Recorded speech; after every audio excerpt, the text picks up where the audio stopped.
In life, some people can be a tremendous support, yet they may also make you feel manipulated or even hurt. These are the folks who can open big doors for you, but if you're not careful, could also lead you into unpredictable risks. Have you ever encountered people like that? These types of people can be a double-edged sword in your life. They're not entirely bad, but they're not always bringing good either. Depending on how you recognize and respond to them, they can become a powerful source of motivation or a hidden danger. What's crucial is knowing how to discern and handle them wisely. Stick around, because if you continue exploring this video, you'll learn how to identify, manage, and protect yourself from these double-edged swords. Prepare yourself. Soon, you'll be able to decide if they'll be a resource to lift you up or a challenge to overcome. 1. The user. Have you ever felt that someone in your life was like a double-edged sword? They might present you with opportunities, step in when you need a hand, yet also make you feel hurt, or worse, like they're taking advantage of your kindness. That's the essence of the user. A user might seem like a close friend, always ready to help and share meaningful moments with you. But the unsettling reality is that they only show up when they want something from you. It could be a favor, a connection, or maybe just empathy they're looking to exploit. When they've gotten what they need, they disappear, leaving you alone with unresolved emotions and questions. It's tough to spot a user, isn't it? That's the challenge. They're not always obvious. They appear when you least expect it, often when they need your help or support. But when the tables are turned and you need them, there's only silence. They make you feel like you're obligated to help, as if you're not a good person otherwise. Yet, in the end, you're the one left behind in a one-sided relationship. So, how do you spot a user? Good question. Sometimes, you'll notice them showing up with a caring face, ready to help, but only when there's something they want in return. They don't understand reciprocity. They only know how to take, even making you feel guilty if you refuse. Remember, a true friend wouldn't make you feel this way. But how do you deal with them? Don't think you have to tolerate everything. You have the right to say no. You have the right to protect yourself. As the Stoic philosopher Epictetus once said, "No one can harm you without your consent." If you don't allow them to use you, they can't take anything from you. Strength in life doesn't come from giving in to others' unreasonable demands, but from knowing when to set boundaries, when to say no. Don't let yourself be exploited, and don't let your kindness be something others can drain. A user can be a double-edged sword. They may bring opportunities, but they can also drag you into tough situations if you're not cautious. You can't always keep your generosity and goodwill wide open to everyone. Learn to protect yourself, because ultimately, you're the one who has to live with your choices. And you know what? Once you truly understand the nature of this relationship and dare to stand up for yourself, you'll find that users can no longer influence your life. Never forget that self-control is the greatest power you possess. 2. The charmer. Have you ever met someone whose presence lights up everything around them? They have a strange magnetism, an irresistible charm. You start to feel like you're the center of the universe when they pay special attention to you. Suddenly, it's as if everything you've been searching for in life appears right before your eyes. A look, a smile, a kind word, and there you go, drawn right in. But what happens next? Over time, you begin to feel that something's off. That warm, comfortable feeling becomes a little ambiguous. You start realizing they're not entirely who you thought they were. The way they make you feel special isn't because you genuinely matter. It's because they have a purpose you didn't see coming. Really, you thought you were in a perfect relationship, but in reality, you're just a piece in their game. Now, they're not inherently bad, but you need to understand that they never give without expecting something in return. If you're not vigilant, you'll be the one left at a disadvantage. They'll make you feel important, but the truth is, you're just a means to an end for them. It stings when you realize that, doesn't it? The problem is that the more care and affection you invest, the more you start to feel as if you're losing control. One day, you'll wake up wondering, why do I feel like I'm being controlled here? By then, if you've become too dependent on them, it could be too late to escape. Remember the words of Marcus Aurelius in Stoic philosophy. What is not yours can't be taken away from you. Don't let their charm make you lose your sense of clarity.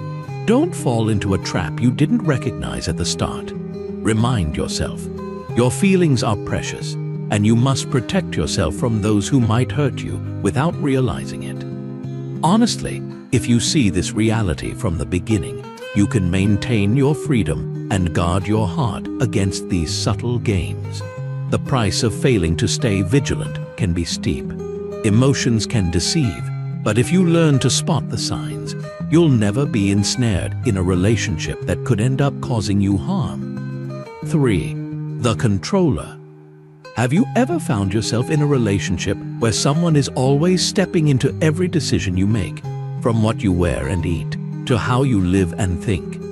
They might start by acting concerned, but over time, you realize they're not just trying to help, they're trying to control you. Oh no! You ask yourself, am I slowly losing my sense of independence here? Controllers can make you feel safe and cared for at first, but eventually, you may start feeling restricted. Every choice, big or small, needs to be approved by them or, at the very least, influenced. For example, they might constantly offer advice on how to behave, how to dress, or how much time you should spend on work or with friends. At first, you might think they're just looking out for you, but eventually, it dawns on you that they're intruding on your personal freedom. What's unsettling is that a controller isn't always an outright bad person. They don't yell or demand you follow their every whim, yet their actions make you feel like you can't live independently, like you can't freely make your own decisions. Over time, you may find yourself feeling drained, even guilty, for doing something without their blessing. And then, you ask yourself, who am I becoming in this relationship? You're no longer yourself. You're a shadow of what they want you to be. Sometimes they might say they only want to help, but the truth is, they're manipulating your emotions to get what they want. Every action you take is subject to their input or interference. Can you feel it? Being trapped in a relationship where everything is controlled can be suffocating. When you try to make choices on your own, you're met with criticism. When you want to do something without their approval, you feel guilty. This is the controller's way. They leave you unable to make decisions because you feel like you need their sign-off on everything. Stoic philosopher Epictetus said, "No one can harm you unless you allow them." This is a powerful reminder that we can choose how we respond to those around us. If you feel controlled, remember that you always have the right to set boundaries and protect your personal space. Don't let anyone dictate your life.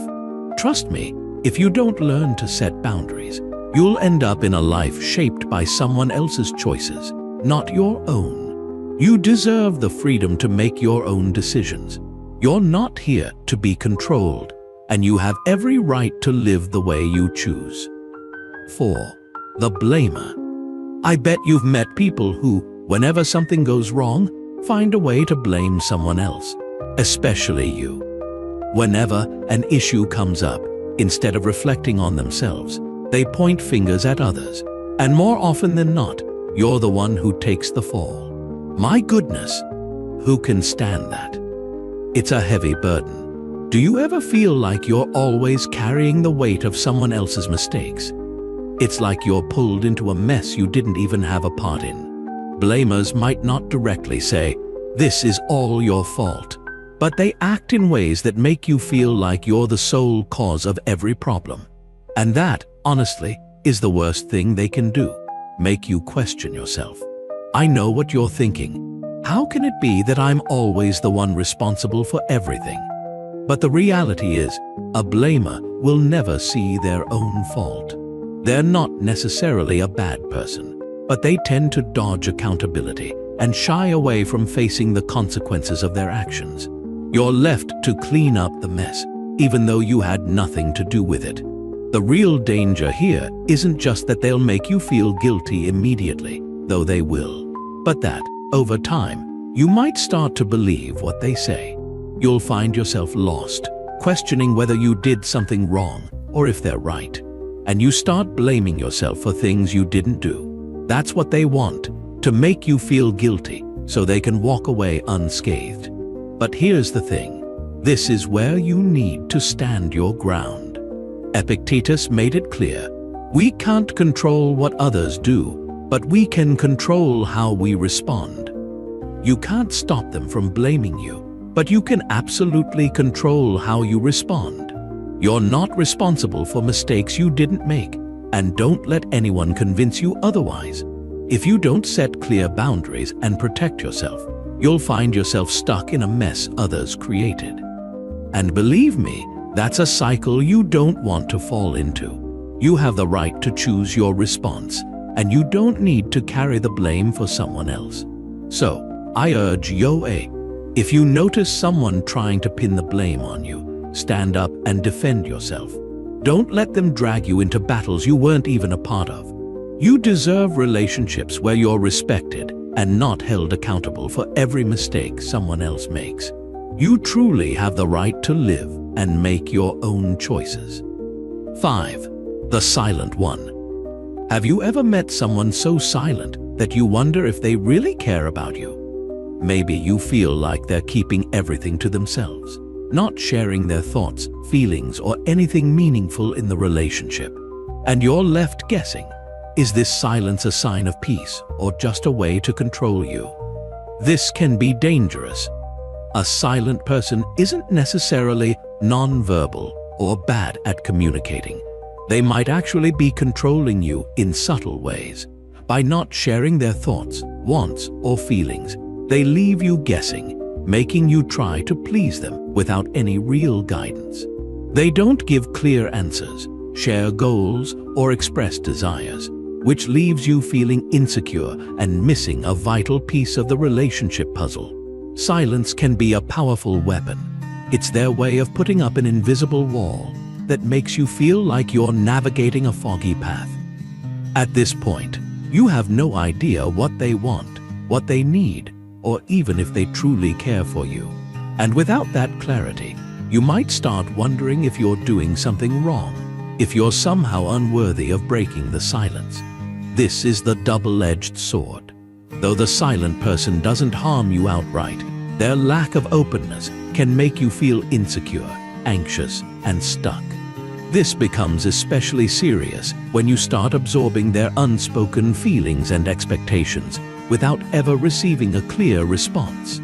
Seneca, a Stoic philosopher, once said, "We cannot control others' actions, but we can control our response."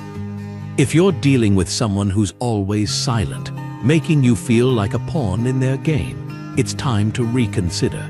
Remember, their silence isn't the peace you need to endure.